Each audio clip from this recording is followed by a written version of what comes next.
Hello there, everyone. This is Miriam, holistic life coach and mind body practitioner at PainOutsidetheBox.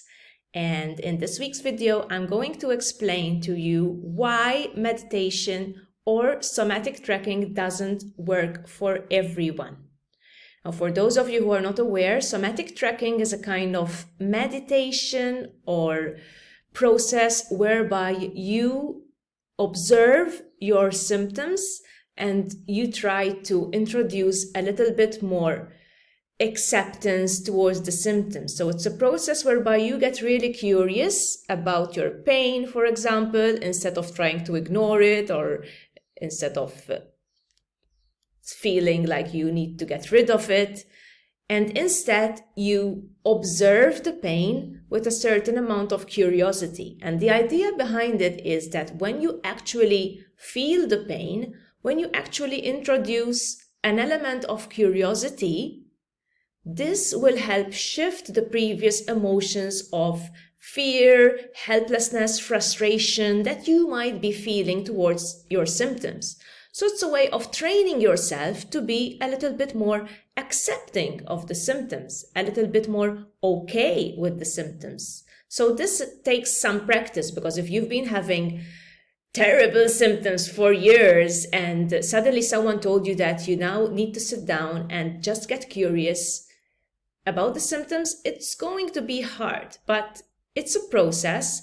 And I know that it works for a lot of people because it helps them feel more okay with the symptoms. Sometimes it helps them realize that what they're feeling when they actually get objective about it is a sensation and not really the pain, the terrible pain they've been thinking or feeling.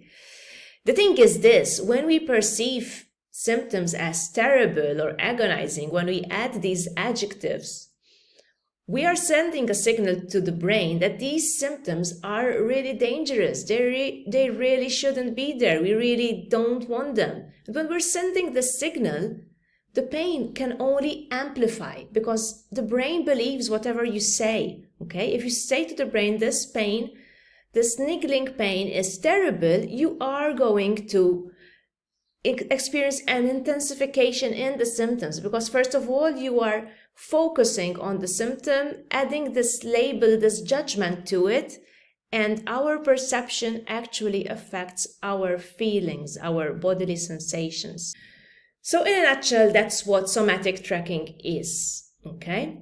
Now, I see a lot of people struggling when it comes to somatic tracking, when they try to use it as a tool to heal from chronic pain. And this is what this video is about. It's about explaining why sometimes it doesn't work, or why sometimes somatic tracking doesn't work for everyone. So number one, if you're having an intense flare-up, somatic tracking is not the ideal tool to be using, because when pain levels are high, it's very difficult to cultivate this level of acceptance towards the symptoms. It's very difficult to just sit with the symptoms. Sometimes when pain levels are really high, what you need to do is take a painkiller, go have a rest, maybe distract yourself with something else if that helps, but simply focusing all your attention on the symptoms will not help. So just being honest about that, okay? All right, so that's one of the reasons. So I suggest that you do somatic tracking exercises when your pain levels are a little bit lower, when you can tolerate them a little bit more, because you will be in a better mental state for it, okay? Number two, it might not work if you are using the tool as a direct means to get rid of chronic pain. So the reason why somatic tracking works is that it helps you cultivate this change in mindset. It helps you reprocess pain, and it helps you feel less bothered about the symptoms. But if you're using it and you're thinking, okay, I'm doing this so that I won't have pain, you're expecting this result, you're creating pressure and a sense of urgency. So you're expecting this specific outcome from it. No. Getting rid of the symptoms is a side effect to what you're doing. It's a side effect to cultivating a different state of mind. So you might experience a decrease in pain levels after a somatic tracking exercise, but not if you're doing it with the sense of pressure and urgency, with the sense of, I have to do it because it's recommended every day, I need to follow this, so maybe it works. Can you notice the sense of desperation in this thought process? Okay, so if you're using somatic tracking every day as a tool to try and get rid of pain, I suggest you back off a little bit. Somatic tracking, like meditation, is a process of accepting where you are, first and foremost, okay? So why else wouldn't it work? Well, it wouldn't work if you're having acute symptoms or if you're still injured, okay? So we always, in my videos, I always assume that you're looking at your symptoms as mind-body symptoms and that you've been checked out, okay? So somatic tracking can help lower pain levels even in acute pain, okay? Because it lowers the threat level. So when we perceive pain differently, we can still feel an amount of relief even if the pain is acute, but it's not going to automatically heal an injury, okay? So it might still hurt if you're still healing from an injury or an infection, okay? Another reason why somatic tracking on its own might not work is that there are still significant emotions going on, especially repressed emotions or suppressed emotions, okay? There's still something in your life that's bothering you so much that you might be unconscious of, and that's creating constant anxiety, okay? So when these feelings are intense, I mean, you can't expect a tool like somatic tracking to automatically get rid of this strong signal that the body is sending you, because chronic neuroplastic pain is also a signal that there's something that's not right. There's something emotionally that's not okay. You're feeling threatened. So in that case, you have to get as close as possible to the source of that threat. Now, I know that you can't completely access repressed emotions, but through other tools like journaling, like therapy, okay, you can get closer to the source of your issues. You can identify, for example, certain things in your life where you're not quite satisfied. You can start to notice certain trends and get closer to the sources of your fear, frustration, and anxiety.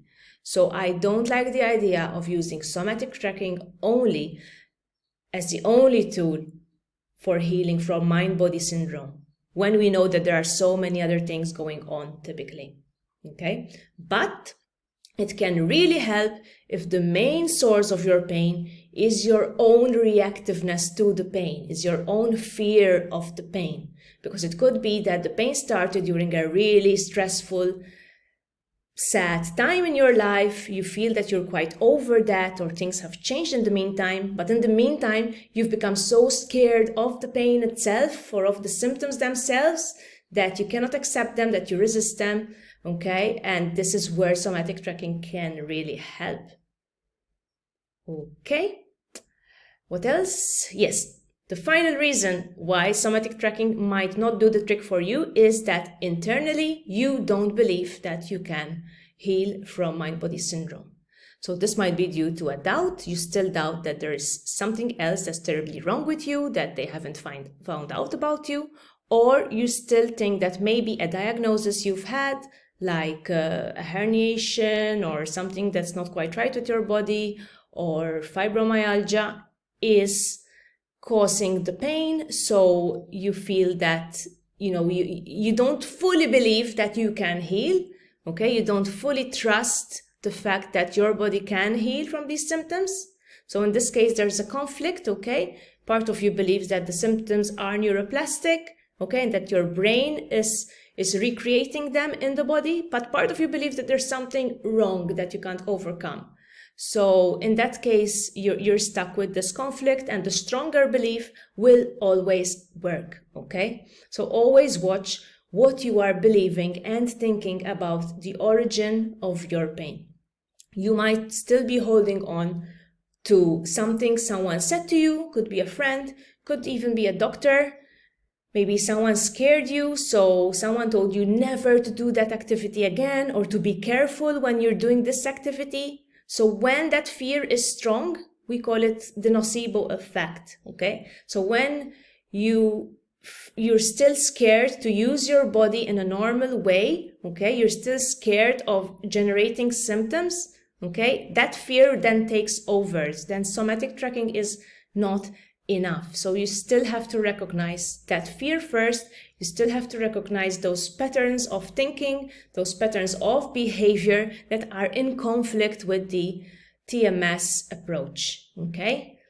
And basically that's it. So to conclude, somatic tracking is a really great tool to help you cultivate the mindset shift so you can reprocess pain as less threatening, and therefore you will experience a decrease in symptoms or also a total elimination of symptoms.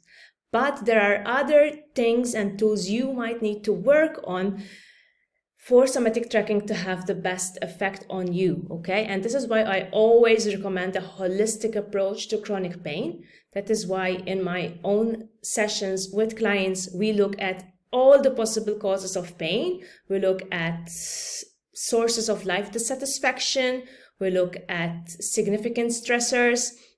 We look at the way that the client thinks about pain, the thought process, how he's behaving or how she's behaving, what she's doing in her everyday life that might be perpetuating pain levels, and his or her levels of resistance to the pain, okay?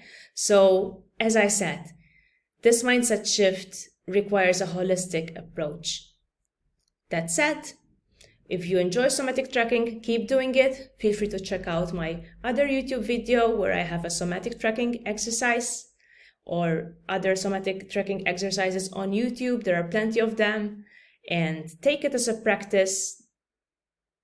Go for it with an open mind. Don't expect a specific result, but just consider it as a maintenance practice, as something that will help you overcome chronic pain or symptoms. Okay, that's all for me from today. I wish you all a lovely weekend. Take care and see you next time. Bye-bye.